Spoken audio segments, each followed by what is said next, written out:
नाशिकच्या पंचवटीत jogging track असलेल्या Shrikrishna garden समोर साकारलाय 7 मजली देवीदास हाईट प्रकल्प। मग येताय ना आजच आपला फ्लॅट बुक करायला देवीदास हाईट्स मध्ये।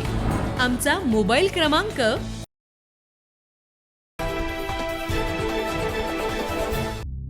घरगुती मिल्क फ्लोअर मध्ये काम करत असताना मशीन मध्ये हात अडकून अंदाजे 45 वर्षीय व्यक्ती जखमी झाल्याची धक्कादायक घटना आज सकाळच्या सुमारास घडली।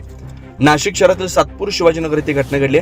सोमनाथ दहाले असं जखमी झालेल्या व्यक्तीचं नाव आहे। याबाबत मिळालेली माहिती अशी की सोमनाथ दहाले यांचा चपाती बनवण्याचा व्यवसाय आहे। ते नेहमीप्रमाणे काम करत असताना त्यांचा हात अचानक मशीनमध्ये सापडला। सुरुवातीला जवळच असलेल्या व्यक्तीने हात काढण्यासाठी प्रयत्न केला, मात्र सातत्याने अपयश होत असल्यानं त्यांनी सदर घटनेची माहिती तात्काळ अग्निशमन दलाला दिली। माहिती मिळताच अग्निशमन दलाच्या पथकाने घटनास्थळी दाखल होऊन कटरच्या साह्याने मशीनचा पत्रा कट करून सोमनाथ यांचा हात सुरक्षितपणे बाहेर काढला। त्यांना उपचारासाठी जवळच्या खासगी रुग्णालयात दाखल करण्यात आले। सध्या दहाले यांच्यावर उपचार सुरू आहेत। वेळीच अग्निशमन दलाची मदत मिळाल्यानं मोठी दुर्घटना टळली अशी चर्चा आहे। 9 न्यूज महाराष्ट्रासाठी प्रतिनिधी ज्ञानेश्वर आंधळे।